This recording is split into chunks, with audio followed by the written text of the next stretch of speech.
தலைப்புச் செய்திகளை பார்க்கலாம். கிருஷ்ணகிரியில் அரசு பள்ளி மாணவியை ஆசிரியர்கள் 3 பேர் சேர்ந்து பாலியல் வன்கொடுமை செய்த சம்பவம். கைதான 3 ஆசிரியர்களுக்கும் கிருஷ்ணகிரி அரசு மருத்துவமனையில் மருத்துவ பரிசோதனை. போச்சம்பள்ளி அரசு பள்ளி மாணவி பாலியல் வன்கொடுமை சம்பவத்தை கண்டித்து பிப்ரவரி 8ஆம் தேதி அதிமுக ஆர்ப்பாட்டம் அறிவிப்பு.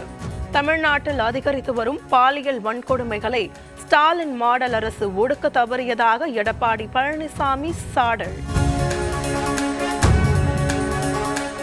சிறு குறு விவசாயிகளின் பயிர்க்கடன்களை ரத்து செய்வதற்கான வழிகளை மேற்கொள்ள வேண்டும். பொய்யான வாக்குறுதிகள் கொடுத்து சிறு குறு விவசாயிகளை வஞ்சிப்பதுதான் திமுகவின் நோக்கமா என்று அண்ணாமலை கேள்வி. பழைய ஓய்வூதிய திட்டத்தை செயல்படுத்தாமல் உள்ள திமுக அரசுக்கு தமிழ்நாடு தலைமை செயலக ஊழியர்கள் சங்கம் கண்டனம்.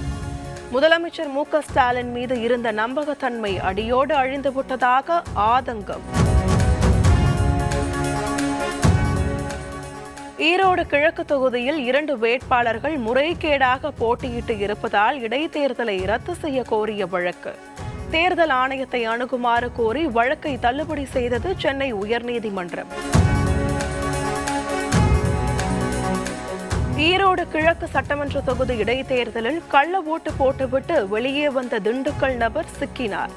கள்ள ஓட்டு போட்ட நபரை அதிமுக நிர்வாகி கையும் களவுமாக பிடித்த வீடியோ வெளியானது. கர்நாடக முதல்வர் சித்தராமையா அவரது மனைவி தொடர்புடைய நில முறைகேடு வழக்கு எதிரொலி. மைசூர் நகர மேம்பாட்டுக் கழகத்துக்கு சொந்தமான 812 மனைகளை முடக்க அமலாக்கத்துறை ஆயத்தம். காஞ்சிபுரத்தில் சிஐடியு தொழிற்சங்க ஊழியர்கள் பணி இடைநீக்கம் செய்யப்பட்டதை கண்டித்து சாம்சங் தொழிலாளர்கள் உள்ளிருப்பு போராட்டம்.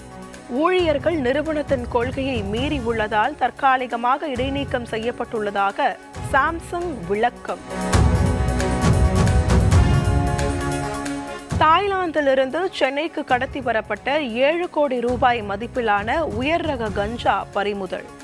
6.9 கிலோ கஞ்சாவை கடத்தி வந்த சென்னை இளைஞரை கைது செய்து சுங்கத்துறை அதிகாரிகள் விசாரணை. ஐநா மனித உரிமைகள் கவுன்சிலில் அமெரிக்கா விலகியதற்கான அரசாணையை பிறப்பித்தார் டொனால்ட் ட்ரம்ப். அமெரிக்காவின் நலன்களுக்கு எதிராக ஐநாவின் துணை அமைப்புகள் செயல்படுவதாக ட்ரம்ப் குற்றச்சாட்டு.